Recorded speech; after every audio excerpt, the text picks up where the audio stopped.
10 দিন ধরে তিনি তায়েফের নেতৃস্থানীয় লোকের কাছে যান এবং প্রত্যেককে দিনের দাওয়াত দেন, কিন্তু তাদের এক কথা, বের হয়ে যাও।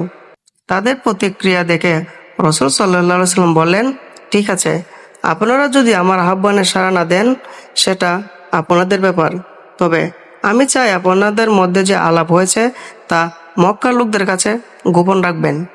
কিন্তু এই সাকিবের লোকেরা ছিল এতটাই খারাপ যে তারা কিছু উশৃঙ্খল ছেলেপেলেকে রাসূল সাল্লাল্লাহু আলাইহি সাল্লাম পেছনে লেলিয়ে দিল। তারা গালাগাল করতে করতে রাসূল সাল্লাল্লাহু আলাইহি সাল্লাম ও যায়েদ ইবনে হারেসাকে লক্ষ্য করে পাথর ছুঁড়তে লাগলো, তাদেরকে দাওয়া করতে লাগলো। তারা দুজনে দৌড়াতে লাগলেন। রাসূল সাল্লাল্লাহু আলাইহি সাল্লাম পাথরের আঘাত থেকে রক্ষা করার জন্য যায়েদ ইবনে হারেসা রাদিয়াল্লাহু তাআলা আনহু নিজের শরীরকে ডাল হিসেবে ব্যবহার করছিলেন। দৌড়াতে দৌড়াতে তারা একটি আবাদি জমিতে গিয়ে আশ্রয় নেয়। রাসূল সাল্লাল্লাহু আলাইহি সাল্লাম গুরুতর আহত। তিনি অত্যন্ত ক্লান্ত পরিশ্রান্ত হয়ে পড়েন। সাকিবের অধিবাসীদের পাথরের আঘাতে তার দেহ কত বিক্ষত হয়ে পড়েছিল, তার পায়ে রক্তে জুতো ভিজে গিয়েছিল। রাসূল সাল্লাল্লাহু আলাইহি সাল্লাম আশ্রয় নেয় মক্কা একটি বাগানে। তিনি দেওয়ালে হেলান দিয়ে আঙ্গুর গাছের ছায়ায় বসছিলেন। তার মন প্রচণ্ড খারাপ। তাইফে তিনি এভাবে প্রত্যাখ্যান হবেন আশা করেননি।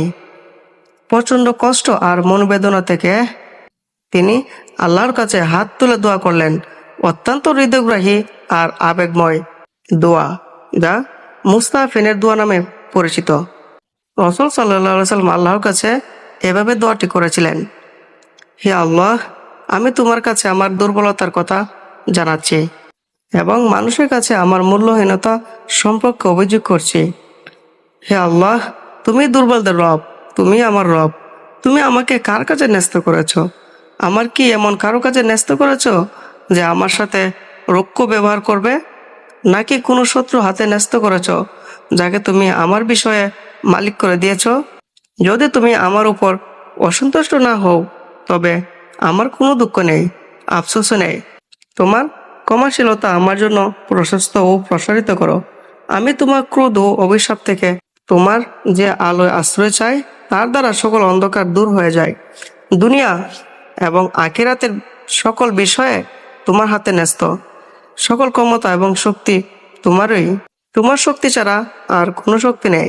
আল্লাহ তাআলা এ অবস্থায় রাসূল সাল্লাল্লাহু আলাইহি সাল্লামের জন্য সাহায্য পাঠান। রাসূল সাল্লাল্লাহু আলাইহি সাল্লাম সে সময় বেশ ক্ষুধার্ত ছিলেন।